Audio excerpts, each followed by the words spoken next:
Boza ebeli bozolanda biso liboso baitando ikiete pesi bino mbote magazine chrétien na lingala ebandi. Toko fongola na manaka oyo.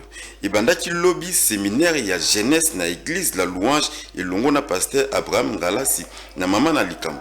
Nzambe aza koluka nani akopambola. Pe milulu yango ekosila mercredi na ngonga ya 15h kino 19h. Pasteur Jean Bosco Kindomba ya église sans précier alobeli na tina ya milulu oyo ebandaki uta mokolo ya mardi le 1er décembre. Rachel Liwala.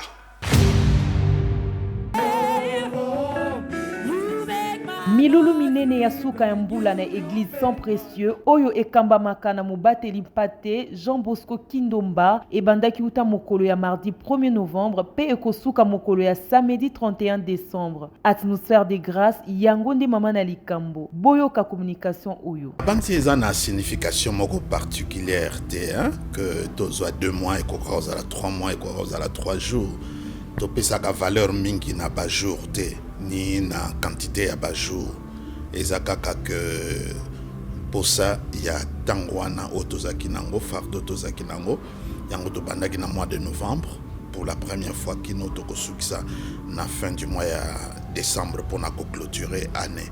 Et je crois que l'église Nabiso na période otozanango toza vraiment na besoin beaucoup de prières. Ndengo yebiyo moko que église tango eza kokola mi pepe mingi ya kandenge na ndenge, mais je crois que réaction est normale en tant que bandimi pour na oizo sama na ekolo na église pe na bomo na moko na biso ezali bien que tokoka ko vake to pesa batango mingi na prière ndenge bible lobi veiller et prier. Je crois que est important tout ça en même temps par rapport ya fin de l'année non juste ezaki fardo loko leader nzamba chakinga na motema yango na to bandi banda novembre kino tokosukisa na fin de l'année. Bana mingi ya église to bapayate tozaka na ndeko na biso moko roli auti na église na biso ya Angola yenda zalia sur place, mais tant mingi pesami ya mate ate tant mingi pesami na losambo pe na prière. Pasteur Moïse a intervenaki pe pasteur Marius pe bandeko nyonso bazana sans précieux lokola batambusi mama Ani et ngai moko pe na intervenaki lundi wana eleki. Pour chaque premier lundi du mois, tozaka na communion, tozaka na table ya Seigneur na mesa yankolo. Basanza mibale ya mabondeli na église sans précieux ezalaki pamba tendeko epimelo yangolu yangonde makambo. 12 jours ya kokila pe kobondela o ebandaki uta mokolo ya lobi lundi le 19 décembre ekosuka mokolo ya le 30 décembre na église sans précieux ya pasteur Jean Bosco Kindomba. Soit invincible nde tem bazolobela kuna. Rachel Liwala. Mikolo zomi na mibale ya kokila pe ya kobondela yangonde brèche oyo efongwami na atmosphère de grâce na église sans précieux elongo na pasteur Jean Bosco Kindomba boyoka ye ndenge alobi. Toko bandango lundi parce que nga nazalaki na temps ya repos ya molai na ko reprendre dimanche oyo pe à partir à dimanche lundi mardi kino na suka ya mbula tozui 12 jours ndengo yebike biso tondimaka que jeune est impressionnant ni Nzambe ni Satan. Tout ça que je n'étais pas par rapport à Nzambe pour Nzamba pesi biso angolo la condition de pour ayanola ma lombia na biso pe Satan a abanga ka jeune tendenge to yebi que Jésus-Christ a genaki mais koka ki ko empêcher Satan ta koka ko tenter mais tout ça ko gêner parce que tolingi ko tia tampoko à part et autre chose aussi et ça ko permettre biso que parce que ennemi monene ya prière et ça Satan a teza ba 5 sens na biso makambo tozo sentir o tozo yoka mais tango zana eta wana ya kozanga kolia au métier na condition moko favorable pour na lo sambo pe pour na koyoka pa na Nzambe. Donc jeune ezo sama ni par rapport na Nzambe ni par rapport na Satan mais par rapport na biso moko toza kocha na ba condition o ekoki ko permettre biso poto koka ko sambela malam. Donc ekozala 12 jours thème nango eza quelque chose de très bien, soit invincible zala molongi oyo balonga kaye ata mokete. Donc oza molongi Bible utilisait terme sous triompher, pas simplement victoire mais qu'on a la triompher, ça veut dire aux victoire mais on a conserver yango. Mais sangon tolingi kolobana bandimi parce que tango mingi oyo bato bazo banga makambo mingi pauvreté makambo ebele via bandimi komi Satan a beti na gauche, Satan a beti na droite, a bengi boye aniatie entre ta vie chrétienne ya solo eza bongo te yango tokolakisa na bandeko koma tokoki kozala ba invincible ba oyo bakoki kolonga bango te koma tokozala ba indestructible oyo bakoki kodétruire bango te koma tokoki kozala na merci ya misala ya satana te pe ba circonstance ya vie ndeko yo ofandaka na commune ya Kalamu, Kasavubu, Ngiringiri pe na Nzinga yaka na église sans précieux awa nde ba problème na yo ekozwa ba solution Nzambe aza kozela yo. Prophète Joël Francis Tatou oya église porte de cieux azobengisa bandeko nyonso oya Kinshasa na milulu minene oya kobanda na mois ya janvier 2023 to bengi yango anuka bolanda ye na miko ya Fermini Vita. Église Porte des Cieux ya prophète Joël Francis Tatou babongiseli bana ya ingumba mokonzi Kinshasa nyonso milulu minene oyo babengi anuka. Bongo milulu yango ekobanda mokolo ya mercredi 18 janvier 2023 pe ekosukisa mokolo ya dimanche 26 février 2023. Prophète alobi boye. Tuka anuka 2023 tozela ngo makasi. Anuka 2023 ezobanda mercredi le 18 janvier 2023. Pesos à la clôturée dimanche le 26 février 2023.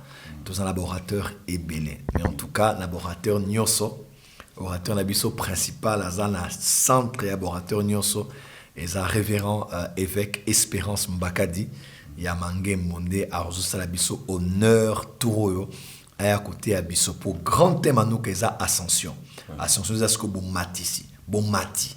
Donc combattre la molimo, combattre la spiritualité, combattre la finance, combattre sa famille donc eza somo et dadi espeto et bi grâce na ko mati sabatu. Na ba message nae na snebisa qui ba limite azorango na mangembo na port des cieux. Pour port des cieux à loba.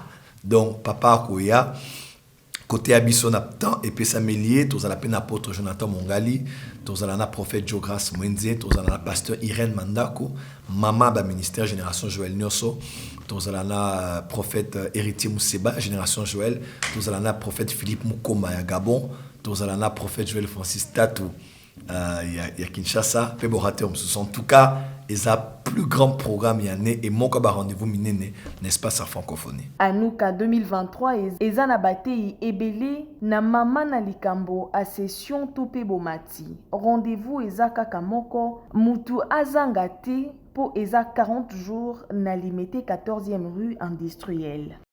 Église Alliance des Pays ya pasteur Jean Kauma bazalaki mokolo ya dimanche na clôture ya mabondeli ya ba séminaire na bango Francis Matondo azalaki kuna.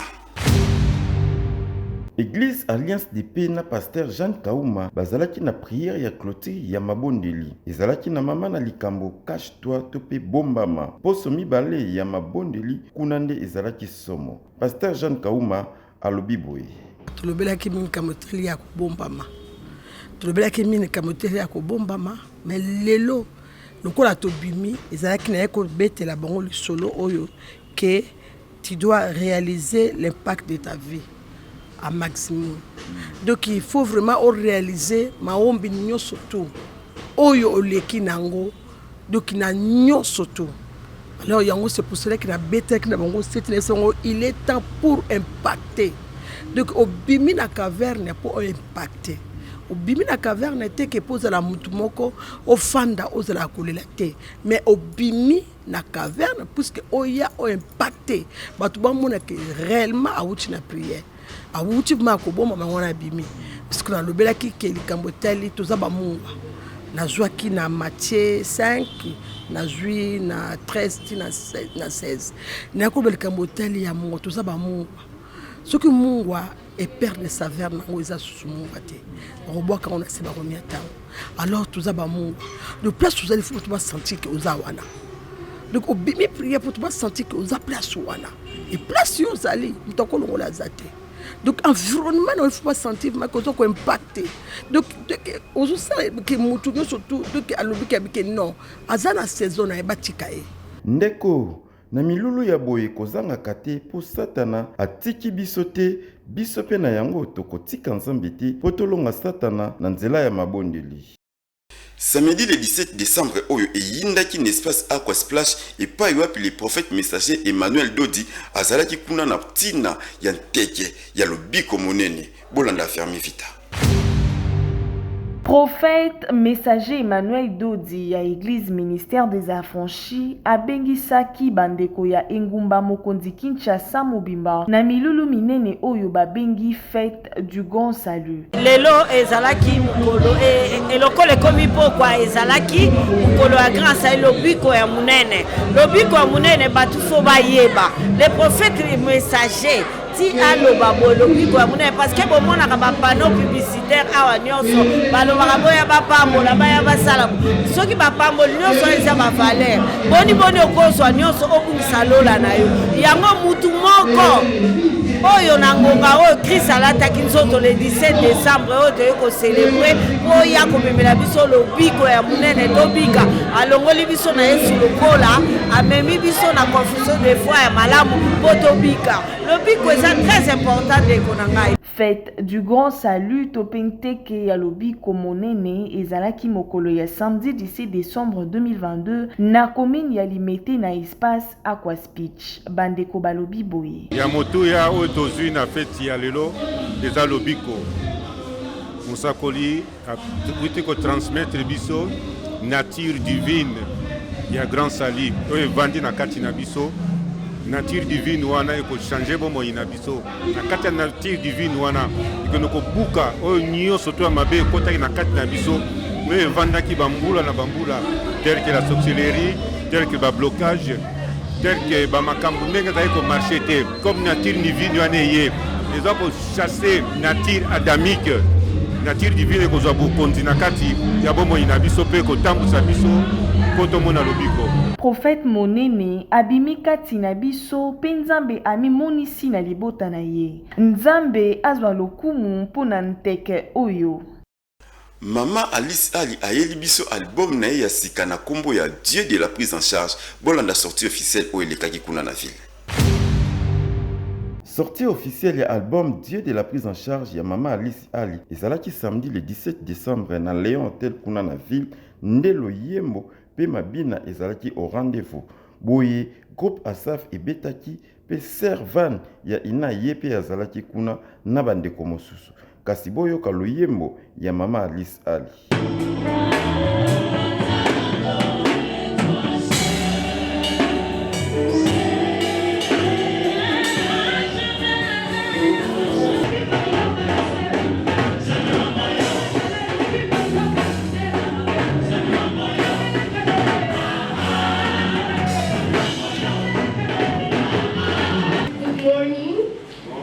Bonjour, je réponds au nom de Miradi Sabine Cassier Samula Bibi Kinguzi Baken.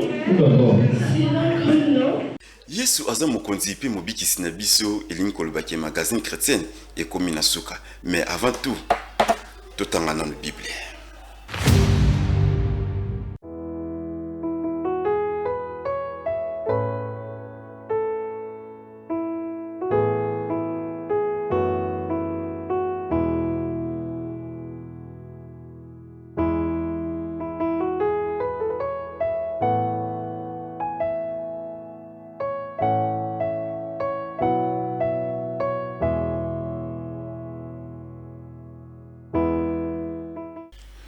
Merci na confiance bozo sala biso parce que bozo ebele o bozo continuer kolanda magazine chrétienne à Lingala na chaîne Oyo Vert Patriarche télévision mais tokobosa na pété bo continuer koyanda biso na chaîne YouTube na biso oto bengi MCL TV kunande bokozwa ba notification ya malonga na o Italie magazine chrétienne mais surtout bo aimer bo partager et puis bo s'abonner pour na kozwa ba suite na biso lelo to ceux qui a pour na magazine bye bye.